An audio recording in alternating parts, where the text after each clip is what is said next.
Assalamualaikum dear students. My name is Mirza Naveed Beg and I am teaching you complex analysis. This is the main part of the complex analysis. In previous lecture I taught you residue, Cauchy residue theorem, Cauchy integral formula and so on continue. It is the main part and most important for exams, Lorentz series. In your syllabus, Lorentz series and Taylor series is the most important topic for exam preparation.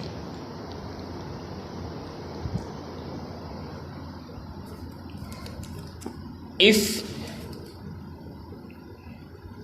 Laurent series क्या कहती है और Taylor series क्या कहती है?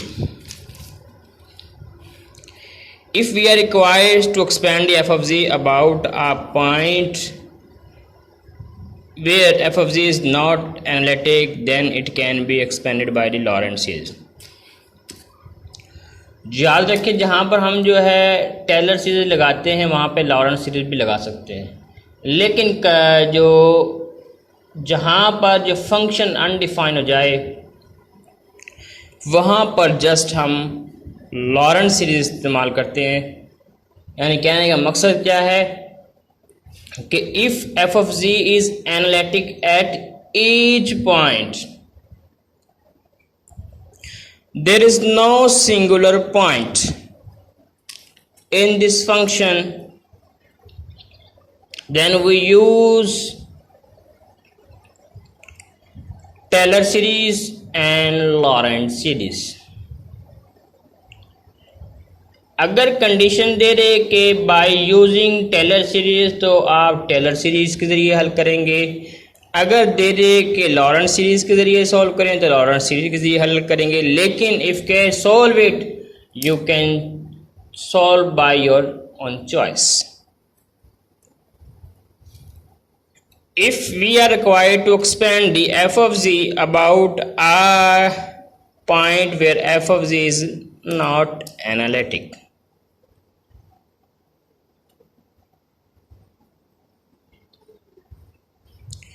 Not analytic मतलब क्या है कि फंक्शन उस पॉइंट पर डिफाइन नहीं होगा, वो पॉइंट हमारा सिंगुलर पॉइंट हो जाएगा। जब सिंगुलर पॉइंट आ जाए किसी फंक्शन के अंदर तो हम जो है just we can attach Laurent series, not Taylor series. Laurent series theorem क्या कहता है?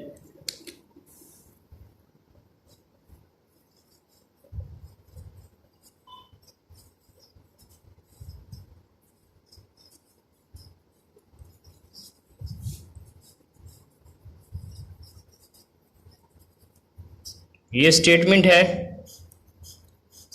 स्टेटमेंट क्या कहती है?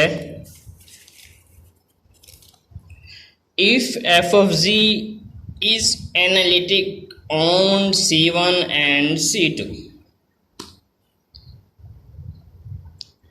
annular region are bounded by concentric circle C1 and C2, radius R1 and R2, जबकि R1 छोटा होगा R2 से। इसको समझने के लिए हम एक फिगर ड्रा करेंगे जिससे जो है आप इजीली समझ पाएंगे कि मेरा कहने का मकसद क्या है।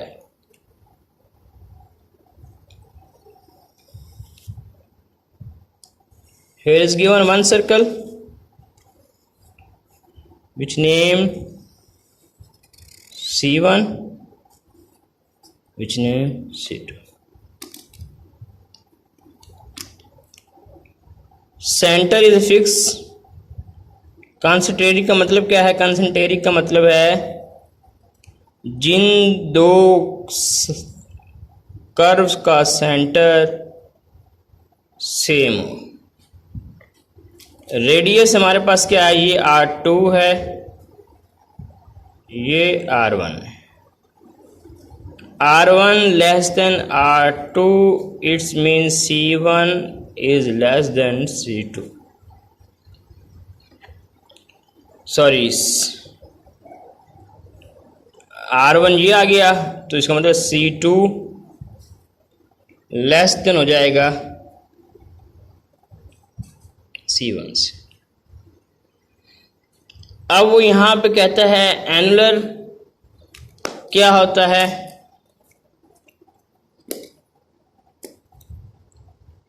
ये shaded area.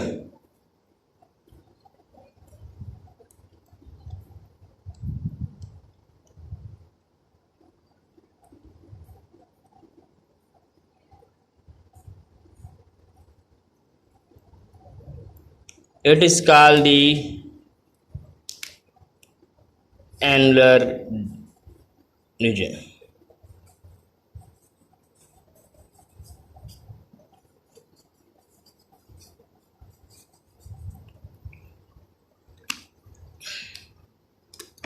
The annular region is shaded area between two circle C1 and C2. Function यहाँ पर जो है डिफाइंड होता है। इसमें जो ये हमारा कंसंट्रेटिंग सर्कल का मतलब ये है, सर्कल का मतलब क्या है कि जिनमें सेंटर क्या हो हमारा सेम हो दो सर्कल का, और ये C1 और ये C2।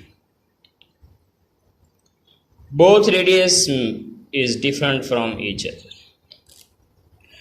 अब यहां पर जो है एनुलर में यहां पर हमारा फंक्शन क्या है, डिफाइंड है। क्लियर? ये बात यही करता है, यहां पर नोट करें,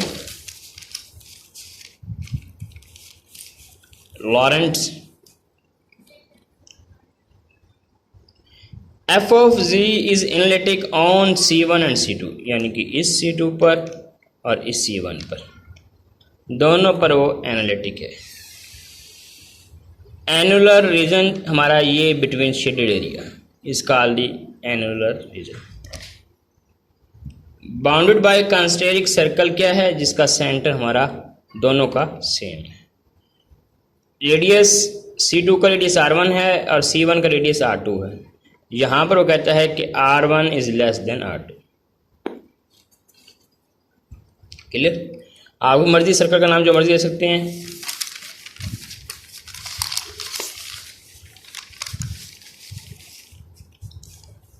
अब जब इसको एक्सपेंड किया एफ ऑफ जी को, A naught plus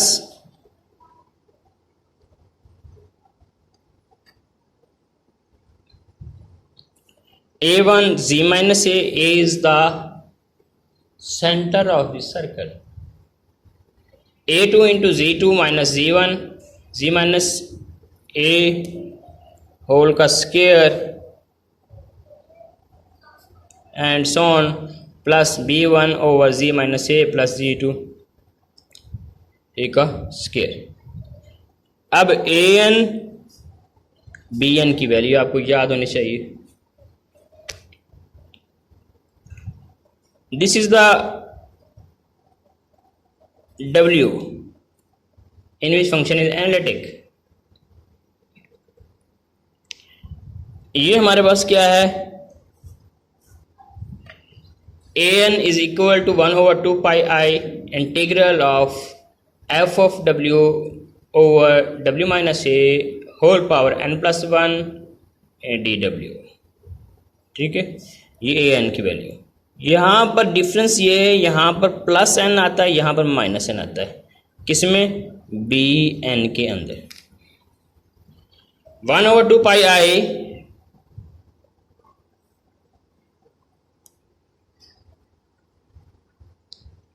integral F of W over W minus A whole power minus N plus 1।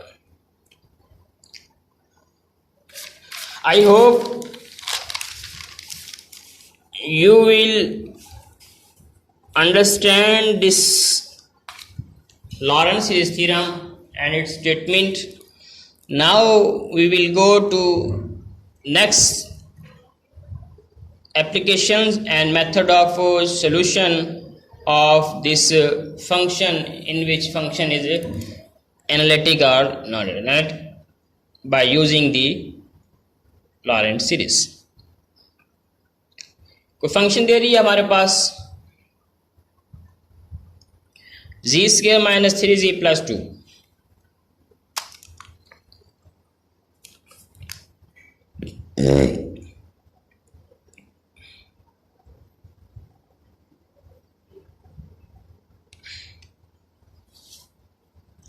One over z² - 3z +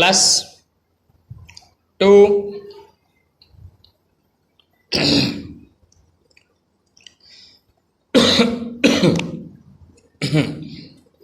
0 < z mod < 1, यानी कि इसके अंदर हमारे पास जो है z लाई कर रहा है। पहले अब स्टेप क्या है, जो हमारे पास फंक्शन दिया हुआ है ये, इसकी हमने डिनोमिनेटर की फैक्टराइजेशन करनी है।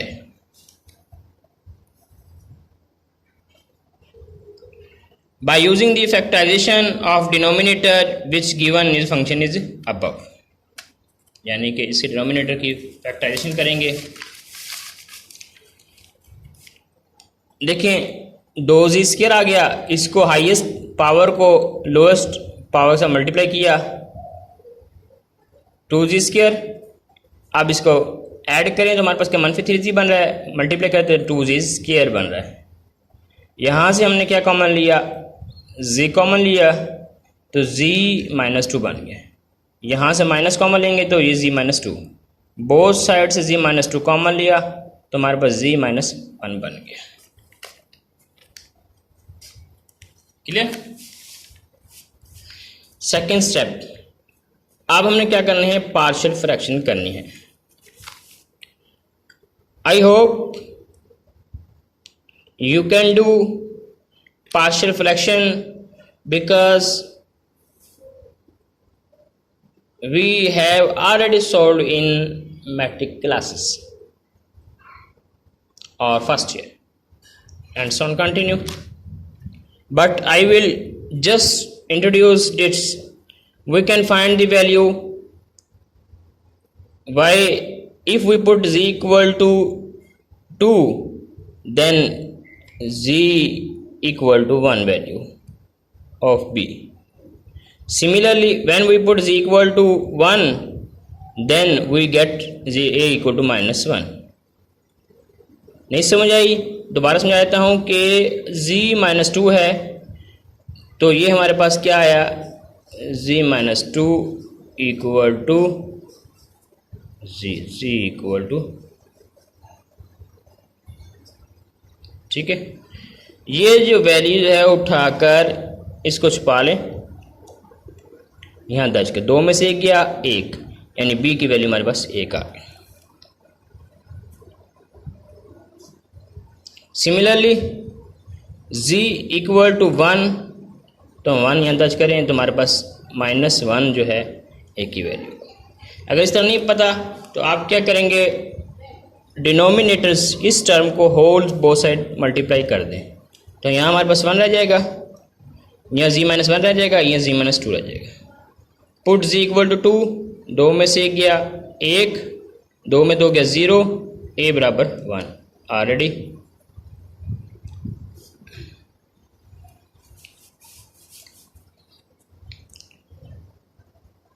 Clear. If we put z equal to 1,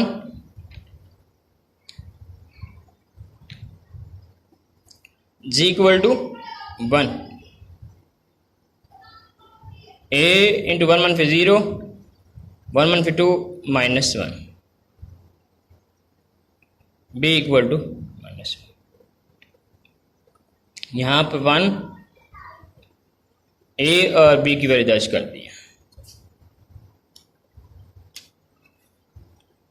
यहाँ पे मिस्टेक्स हुई हैं। इफ z इक्वल टू 2 हमने लिया तो 0 हो गया, तो z इक्वल टू 2-1, a की वैल्यू 1 आएगी, sorry. b equal to z equal to 1 लिया, ये 0 हो गया, तो b की वैल्यू -1। सिमिलरली देखें यहाँ पे सिमिलरिटीज फर्स्ट मेथड और second method to find the value of 1 a and b। जो हमने वैल्यूज़ निकाली हैं वो से दोनों यहाँ उठाकर स्टार में दर्ज कर दें। After that main part start हो रहा है हमारा। Third step,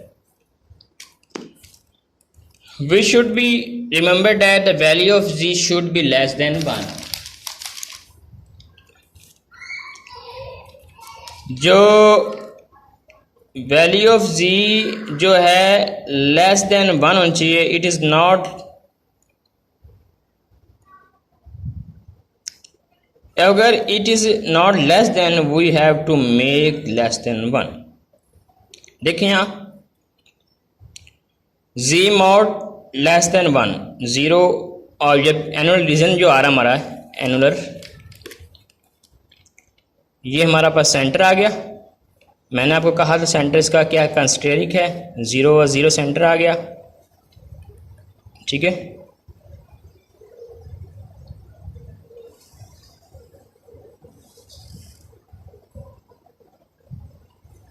clear.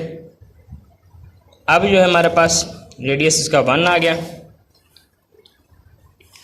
कंडीशन तो सेटिस्फाई होगी कि z हमेशा लेस देन 1 होना चाहिए, बात क्लियर है। लेकिन यहाँ पर 1 बनाना पड़ेगा, हमें कंडीशन बनानी पड़ेगी 1 प्लस x माइनस 1 या 1 माइनस x। ये क्या है, 1 minus 1 plus x square minus x cube and so on. यानी एक टर्म पॉजिटिव होगी, एक टर्म नेगेटिव होगी, और पॉलिनोमियल्स होंगी और पावर इंक्रीज करती जाएगी। यहाँ पर देखें कि z-2 आ रहा है, हमने यहाँ पर 2 लाना है, तो हम क्या करेंगे, 2 को कॉमन लेंगे तो z/2 बन जाएगा।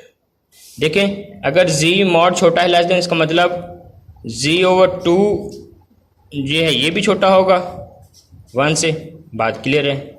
यहाँ पर क्या है 1 फिर z मॉड छोटा है लेस देन से, बात ठीक है।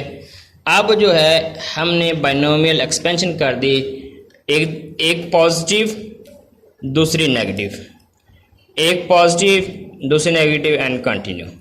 सिमिलरली +1 प्लस, अब ये नेगेटिव है हमारे पास, सॉरी ये नेगेटिव, ये हमारी नेगेटिव थी तो यहाँ पर प्लस आएंगी, ठीक है। 1 प्लस z, और यहाँ पर ये 2 नहीं आएगा। 1 plus z square plus z³ plus z4 z5 and so on continue. ये हमारा प्रूव हो गया लॉरेंट्ज सीरीज के मेथड से। दोबारा अगला स्टेप जो है 5 नंबर पेज, ये पेज इसलिए लिखें ताकि आपको याद रहे कि कौन से पेज पे क्या आंसर आ रहा है। 1 less than z mod less than 2। अब हमारा कंडीशंस क्या है कि वैल्यू जो है किससे होनी चाहिए, लेस 1 से लेस होनी चाहिए।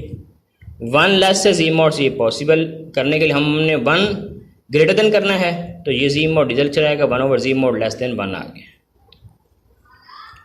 z mod less than 2 divide हो गया, z mod divided by 2 less than 1।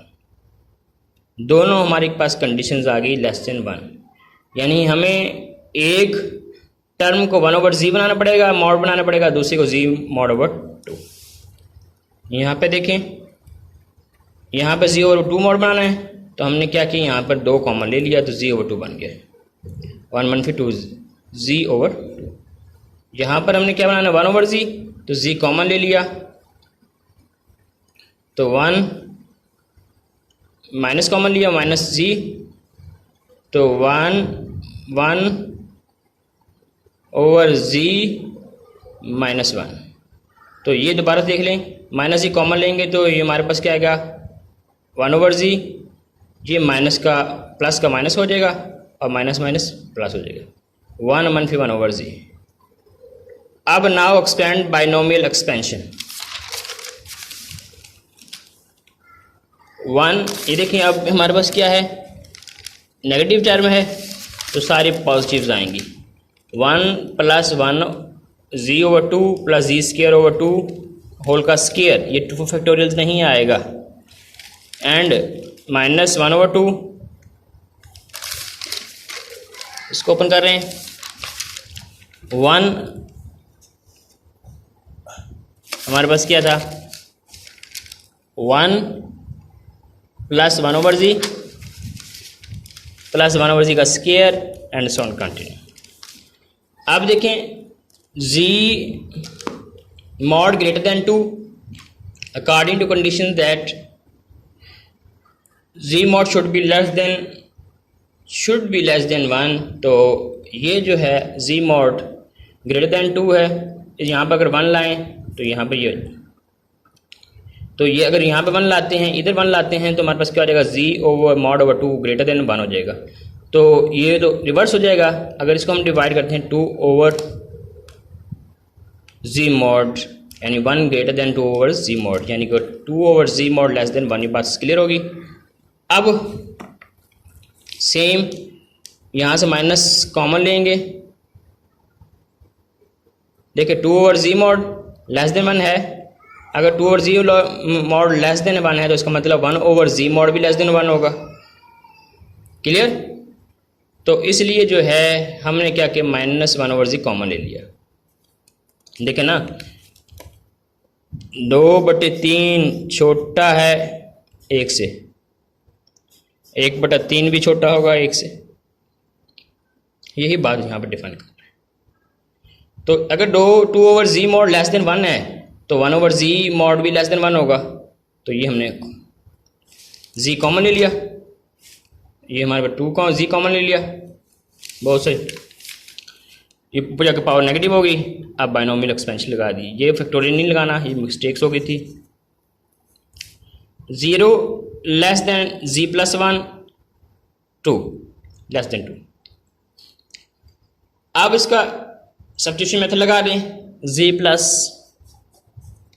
1 को हमने t के बराबर रख लिया, z की वैल्यू लेके आ गए t - 1। जो हमने पार्शियल फ्रैक्शंस की थी, ये हमारे पास पार्शियल फ्रैक्शन थी, z की जगह पे हम ये वैल्यू यहाँ पे दर्ज करते जाएंगे, t - 1, ये देखें t - 1 -3 हो जाएगा, यहाँ हमारे पास क्या था, t - 1 दर्ज करेंगे सिंपली, तो हमारे पास ये आ गए, एक t - 2 आ गई, एक t - 3 आ गई। अब सेम वही प्रोसीजर इस्तेमाल करना है, 0 < t < 2, यानी कि हमारे पास 1 आना चाहिए, इसको डिवाइड करें t mod < t mod /2 < 1 से आ गया, t mod, अगर ये t mod /2 < 1 है तो इसका मतलब इसके t mod /3 भी < 1 होगा, क्लियर। आफ्टर डैट यहाँ से कॉमन ले लिया, क्या कॉमन लिया, 2 कॉमन ले लिया, 1 यहाँ पे लेके आना था, यहाँ पर 3 कॉमन लेके आना था, 3 कॉमन ले लिया। अब इसको एक्सपेंड कर दिया, सिंप्लीफाई आ गया। सिमिलरली ये आपकी असाइनमेंट है, you will do this question, z mod < 1, बात क्लियर 100%। लेकिन ऊपर देखें हमारे पास जो फंक्शन है इसका सिंगुलर पॉइंट -1 और -4 है, after that improper rational fraction है, इम्प्रॉपर रैशनल फ्रैक्शन क्या होता है कि पी ऑफ एक्स हमारा डिनोमिनेटर होता है और D of x denominator. P of x जो है हमारा इक्वल टू है degree of P of x is equal two degree of D of x. तो हमारा इम्प्रॉपर रैशनल फ्रैक्शन बन गया। इसका मतलब हमारा ये जो है, अब बात ये क्लियर होती है कि दोनों की पावर सेम आ रही है, वी हैव टू डिवाइड करने के बाद हमारे पास सिंपल प्रॉपर रैशनल फ्रैक्शन आ जाएगा। उसकी हम पार्शियल फ्रैक्शन करेंगे क्योंकि फैक्टराइजेशन तो ऑलरेडी है। प्रॉपर रैशनल फ्रैक्शन ऑलरेडी है। आफ्टर दैट उसके बाद हम जो है सिंप्लीफाई करेंगे। अब 1 लेस देन जी मॉड लेस देन 4, आपको पता है कि जी मॉड ग्रेटर देन 4 है, हमें 1 से लेस रहना चाहिए, तो 4 को डिवाइड करेंगे तो जी मॉड ओवर 4 ग्रेटर देन 1 हो गया। ये रॉन्ग हो गया, तो हम क्या करेंगे 4 डिवाइडेड बाय जी मॉड करेंगे। क्यों? ये जो है डिवाइड करते हैं तो 1 बड़ा हो जाएगा 4 ओवर जी मॉड से। ये देखिए क्लियर, 4 ओवर जी मॉड जो है लेस देन 1 आ गया। सिमिलरली यहाँ तक क्लियर हो गया। अब ये जो है आपकी असाइनमेंट्स है, ये खुद करेंगे आप। जो कोई मसला हो you can ask any question without hesitation. Okay, take care, अल्लाह हाफिज़।